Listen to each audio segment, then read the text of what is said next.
Something's coming. In just a few months, you and I, we'll get to go to space. That's right. Starfield is here. Almost.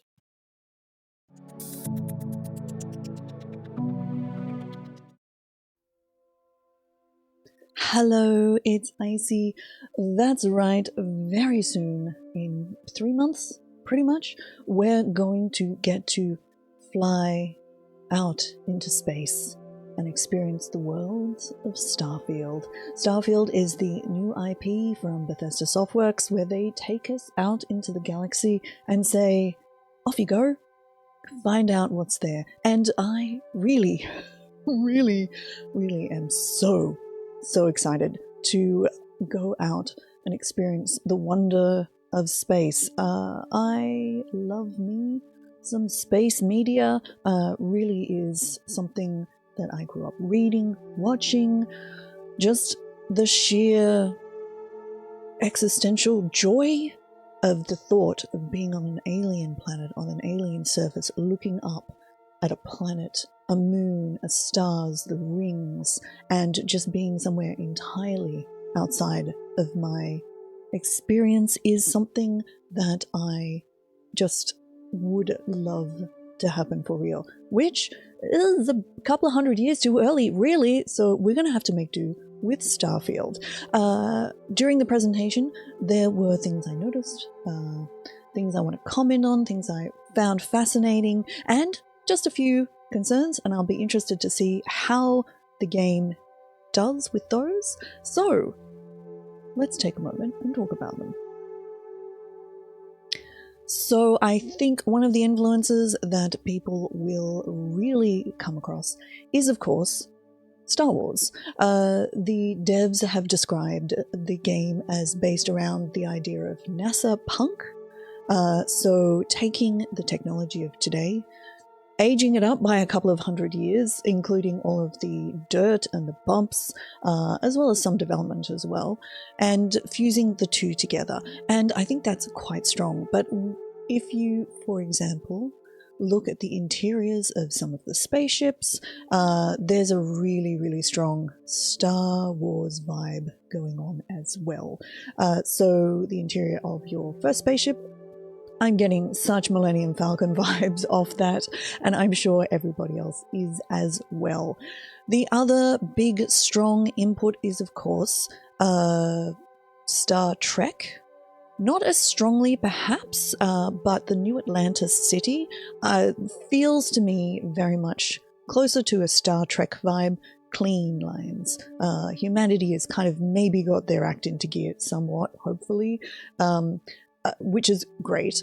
And then we move over to the Freestar Collective, which once again falls back closer to Star Wars, but also Firefly, in that there are a lot of cowboy western style influences are visible. I mean, there is a shootout at the OK Corral equivalent during the trailer, so that's another aspect of it as well. One of the enemy factions as well strongly reminds me of the enemies in Firefly, so the Reavers. That seems like something that possibly is another influence from media. For games, we cannot avoid the comparison to No Man's Sky. Just the procedurally generated worlds, the glorious look of them. Oh my goodness, they're so beautiful from here. As well as all of the animals that you see roaming around. Really, such strong No Man's Sky vibes from all of those sorts of things. Is that a problem?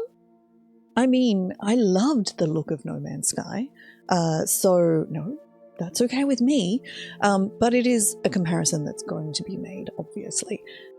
The other big game influence, I think, is obviously Mass Effect, another game where you take yourself out into space for the good of humanity, defeating the evil mysteriously. So you can see there's a great deal of influence from Mass Effect from a lot of the weapons, some of the cities as well, and, of course, from the dancing NPCs, there are, of course, a number of player factions that you can join. The main one is the Constellation. They're the people who will give you your main quest and send you off into the galaxy. There are additional factions for each player visitable major city, so New Atlantis, the Freestar Collective, and Neon City, as well as the pirating groups as well appear to also have factions. Hard to tell at this stage, there might be multiples in some of those locations, and you can join all of them simultaneously, though perhaps your choices in different factions might influence how they relate to the other player factions later on. I'll be really interested to see. And of course, companions. So in amongst those factions, there are people that you can invite to work with you. Most of the ones we've seen in these trailers are coming from the Constellation group, though there do appear to be people who you can pick up around the world and get them to join your crew. Romance is an option, apparently. Whether that's with all characters or just a select few, I don't know.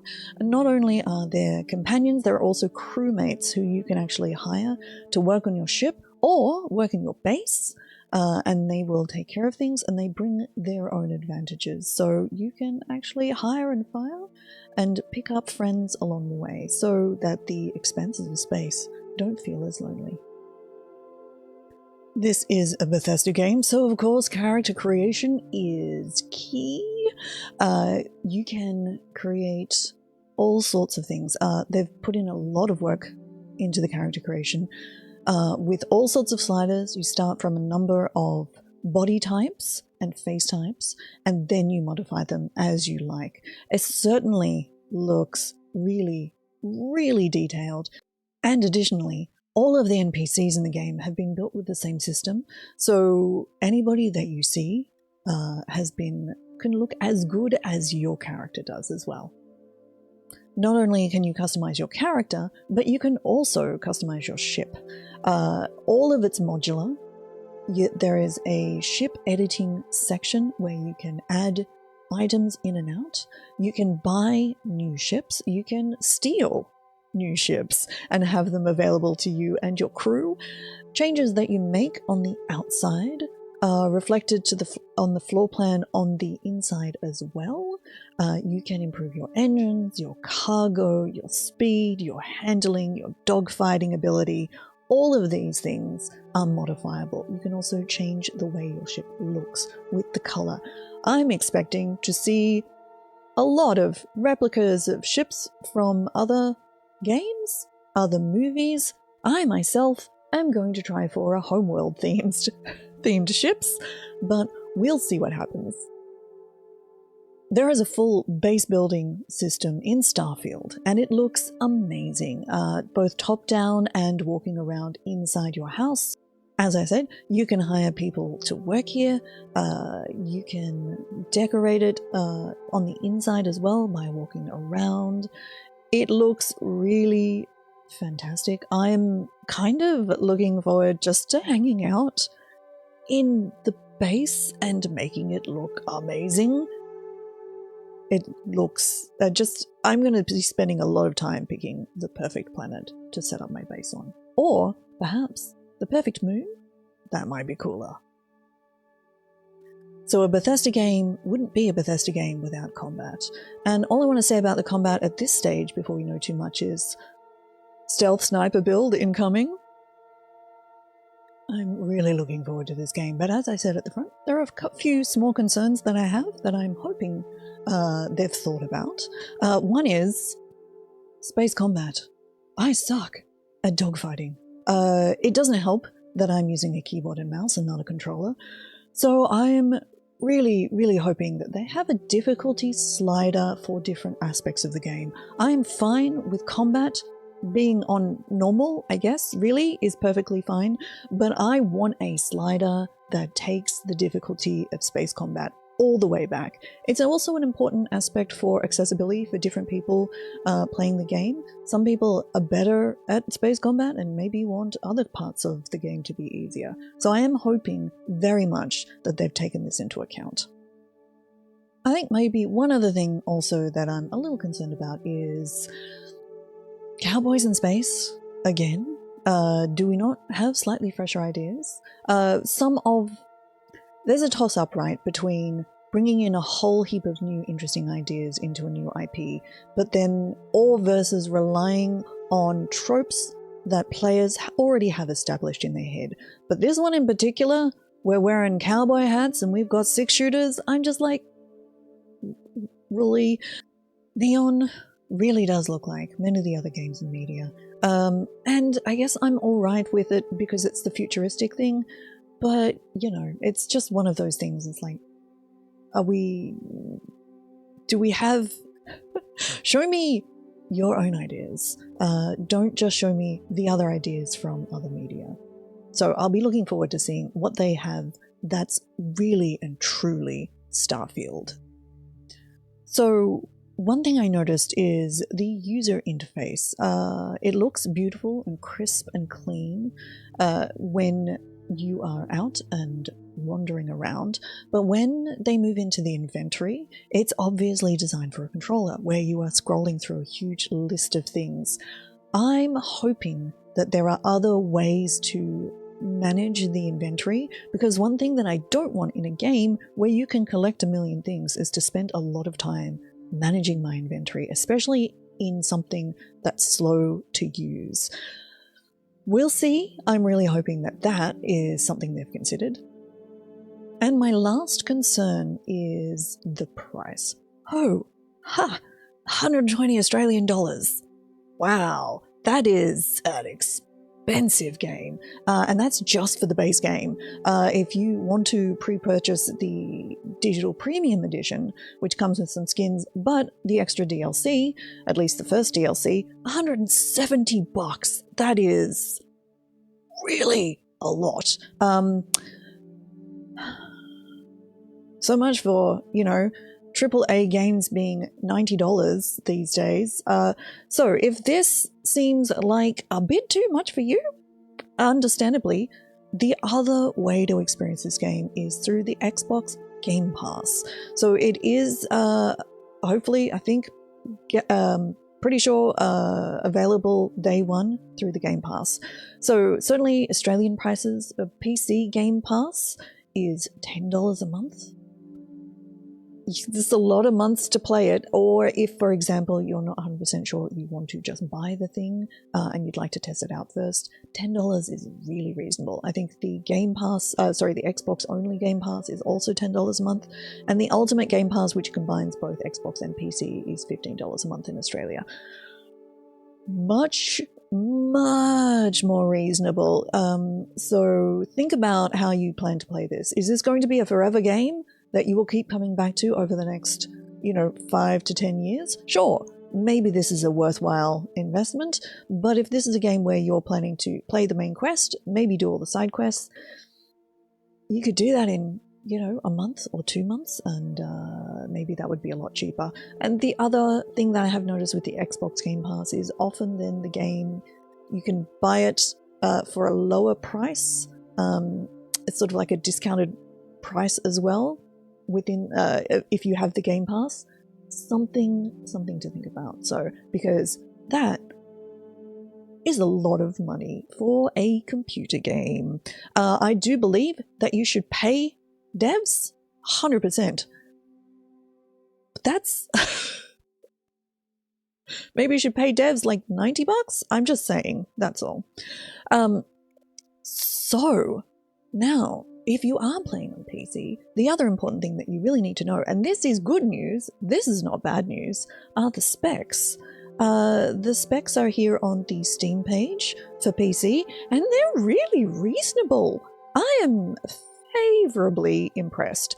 Okay, so let's look at the recommended specs. So Intel i5, AMD Ryzen 5, 16 gig of memory. So that might be all of the memory on that computer. NVIDIA GeForce 2080. So this basically are the specs of my old computer, the one I've just replaced with a new one so that I could play Starfield and make it look really pretty. So assuming that the recommended specs are hitting around the medium quality, that's pretty reasonable. But that 125 gigabyte SSD required, that's beefy. That's really beefy. So I think the specs are great. I'm really hoping that they work out. I'm hoping for no bugs during launch, but we'll see, won't we? So, Starfield, coming soon. Oh, I'm really, really, really looking forward to this. You will see a fair bit of content, hopefully, as we get closer to time and more details arrive on this channel. You can also find me over at twitch.tv/ICYIC. Do come follow me over there. I will be streaming Starfield. My current plan is to take leave, like long service leave, like a month off, a lot of which is going to be playing Starfield. So if that sounds like something you'd like to watch, come over and find me over there. Thank you so much for watching. I hope you found this video interesting, useful. What do you think about Starfield? Are you excited? Do you have concerns? Let me know in the comments below. Do throw me a follow here on YouTube and the social medias. It's very much appreciated. Thank you for watching, and I will talk to you next time. Bye.